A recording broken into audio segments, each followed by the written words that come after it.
Bom, pessoal, chegou a hora da gente falar do quarto tipo, da quarta espécie de segurado no regime geral de previdência segura. Quarta espécie, quarta modalidade segurado no regime geral de previdência social, que é o segurado especial. Bom, quem é o segurado especial? O que ele tem de especial? O que ele tem de diferente para ter esse nome tão bonito? Bom, dá para notar, dá para ter intuição de que ele tem um tratamento diferenciado. O cara é especial, ele é diferente, ele tem alguma jogada ali diferente, ele tem algum tratamento específico que não é extensível para os outros segurados. Bom, primeiro vamos delimitar quem é o segurado especial e vamos ver o que ele tem de diferente no tratamento jurídico. Tá? Vamos seguir essa linha de raciocínio. Quem é um segurado especial? Posso dizer que ele é um trabalhador no âmbito rural. Então, primeiro ponto, descarte trabalhadores exercentes de ocupações urbanas. Porteiro de condomínio residencial não é uma atividade rural. Pedreiro não é uma atividade, não é uma ocupação tipicamente rural. Atleta profissional de futebol não é um trabalho rural. Advogado não é. Dentista não é. Do que a gente está falando? De exercentes de atividades rurais. O que a gente entende por atividades rurais? Atividades agrícolas, né, voltadas à produção agrícola, plantio, colheita, produção agrícola, ou atividades pastoris, cuidar do rebanho, produção de leite, abate, ou, sei lá, produção de ovos, né, as granjas por aí, ou atividades relacionadas à pesca artesanal, terceira opção, e a exploração de recursos minerais em geral. Tá? Então, essas são atividades campesinas, atividades do campo, atividade do âmbito rural, essencialmente rurais. E são essas atividades as atividades possíveis com o segurado especial. Descarte atividades urbanas, foque em atividades rurais. Mas preste atenção, nem todo trabalhador rural é um segurado especial. Muita gente na prática confunde. Não confunda. No âmbito rural, no campo, a gente tem empregados. A gente pode ter avulsos. A gente pode ter segurados especiais. A gente pode até ter contribuintes individuais. Não confunda, cara. Então, por exemplo, a Friboi é uma empresa famosa aí do âmbito pecuário. Corte de carne bovina para revenda. Você pode ter muito bem um trabalhador rural, né, um pastor de rebanho de bois, empregado da Friboi. E ele vai ser, para todos os efeitos, empregado. Você pode ter muito bem um trabalhador avulso que trabalhe como ensacador, intermediado por um sindicato, ensacando produção de milho. Mas ele vai ser um trabalhador avulso. Você pode ter muito bem um veterinário autônomo, que vai ser um contribuinte individual, a gente vai ver no próximo vídeo.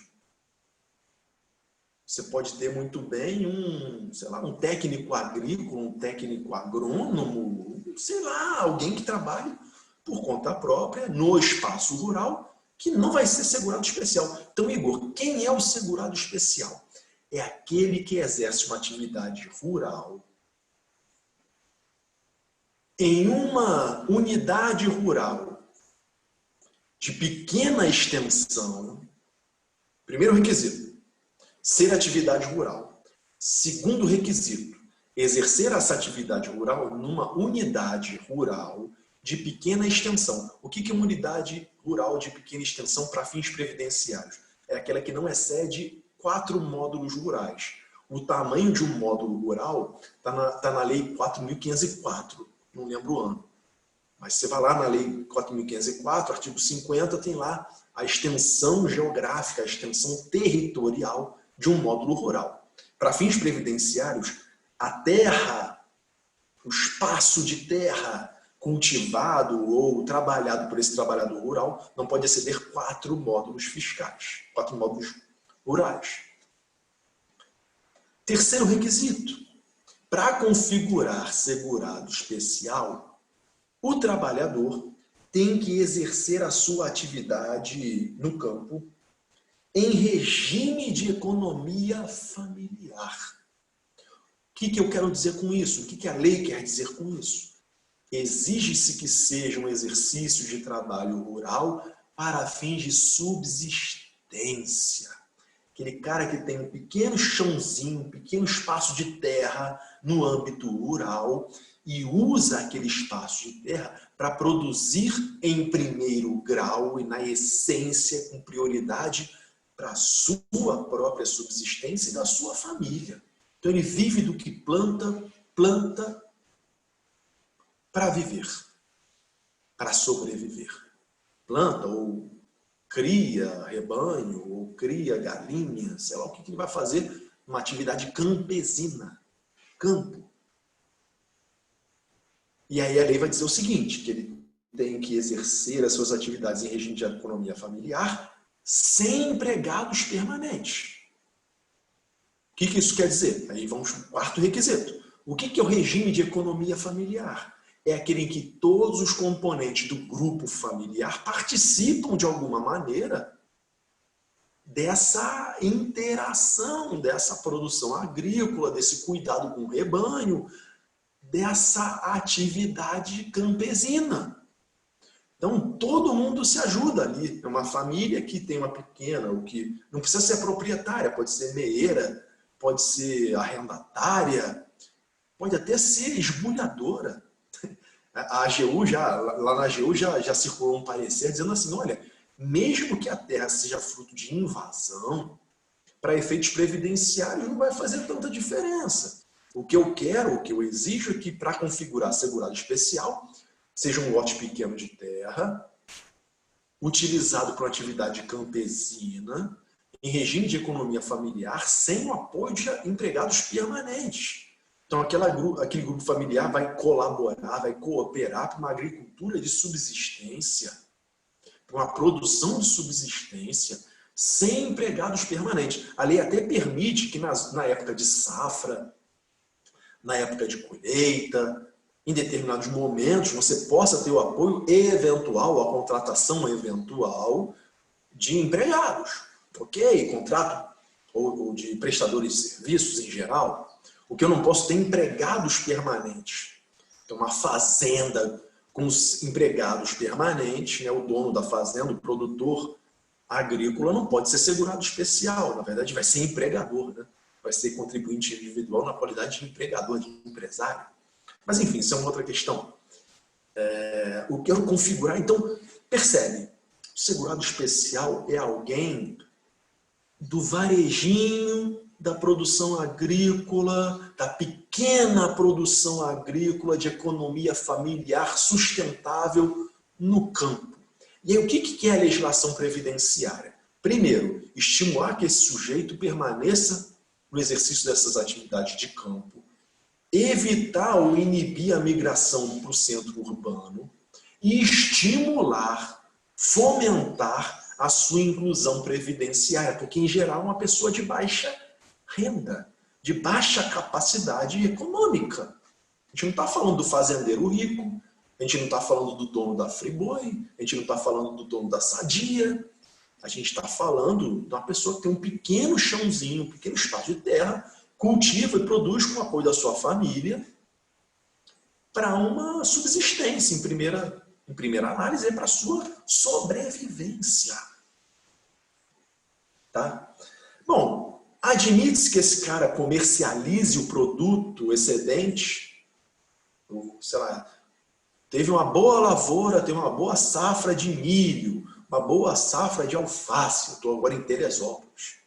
Aqui é uma cidade do interior do Rio de Janeiro muito conhecida pela sua pujança na produção de produtos hortifruti, especialmente hortaliças. Alface, agrião, alface roxa, alface crespa, alface hidropônica. Tem de tudo aqui em Teresópolis, onde eu estou agora.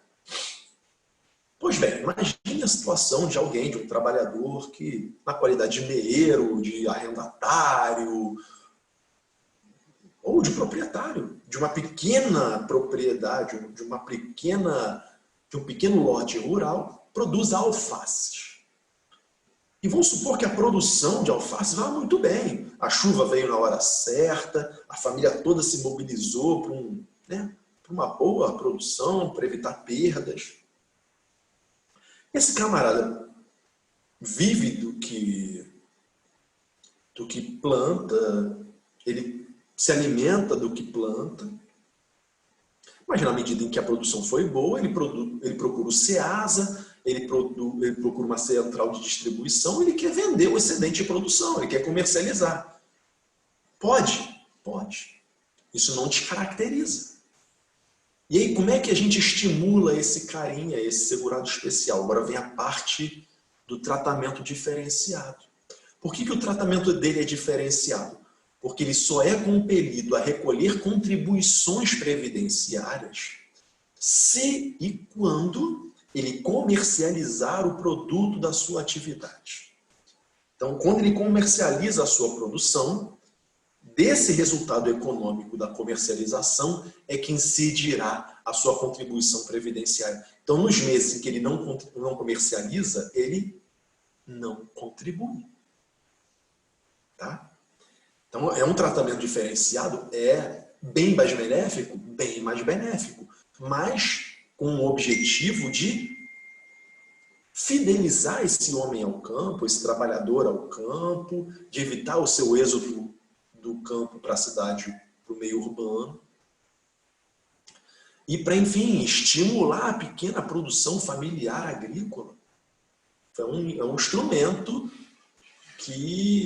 extrafiscal que a legislação previdenciária está proporcionando para esse trabalhador rural.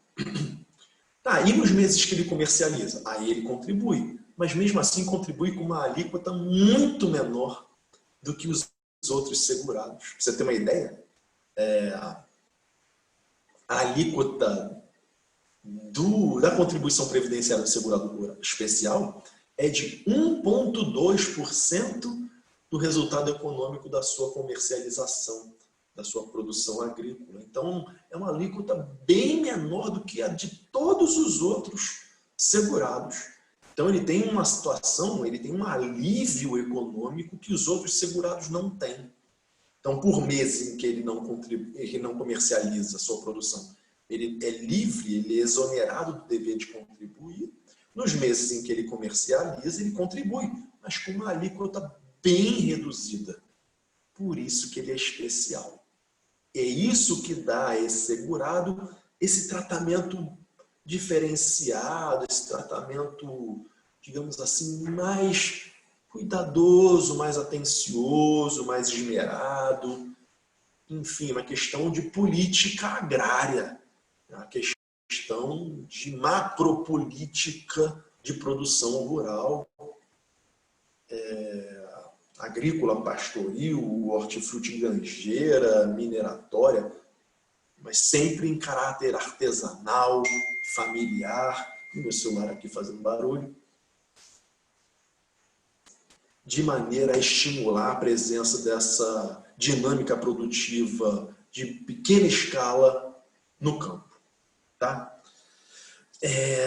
Existe uma controvérsia bastante importante sobre... Existem algumas controvérsias, mas uma das principais é sobre a partir de que data e de que idade é possível comportar a qualificação de um trabalhador rural como segurado especial, porque a gente sabe que no campo muitos adolescentes e muitas crianças, por vezes, são exploradas, né, no exercício dessas atividades e no auxílio aos seus pais, seus parentes, nessa atividade de campo. Então, se por um lado a Constituição estabelece uma idade mínima de 16 anos, salvo na qualidade de aprendiz, aos 14, para o exercício das atividades de trabalho, por outro, a jurisprudência tem sido bem sensível, quando houver prova, à situação dos trabalhadores rurais que tiveram sua mão de obra explorada na infância, numa idade mais tenra. Já tive notícia de contagem de tempo, de contribuição, de caracterização da filiação como segurado especial de trabalhadores a partir dos 9 anos de idade, quando comprovadamente apresentaram evidências de que, desde essa idade, ajudavam a família nas atividades de campo.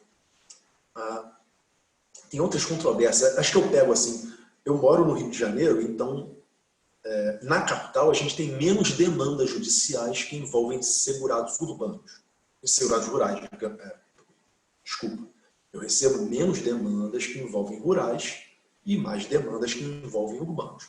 As demandas que me chegam na procuradoria quase sempre envolvem pescadores, porque o Rio ainda é um polo pesqueiro importante, pescadores artesanais.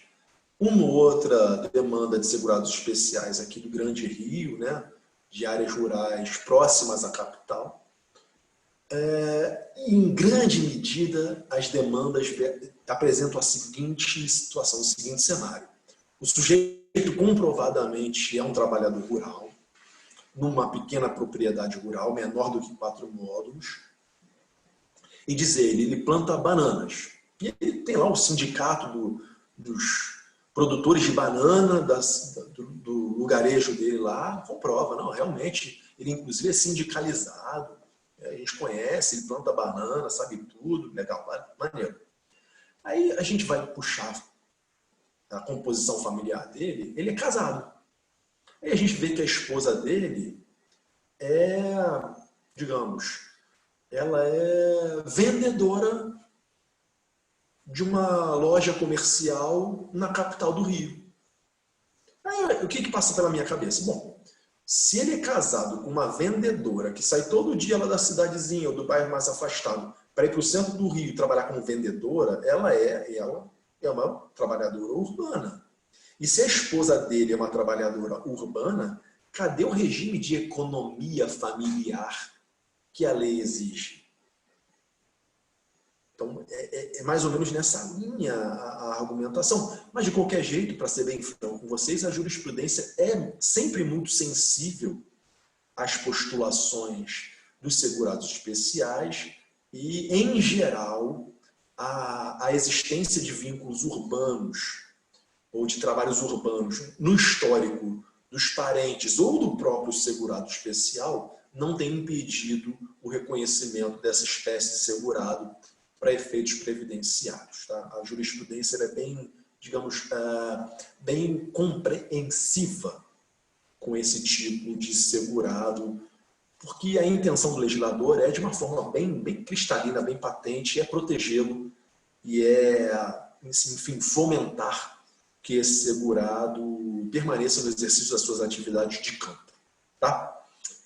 Bom, na próxima gravação a gente fala da última espécie de segurado obrigatório, o contribuinte individual. Te vejo em breve.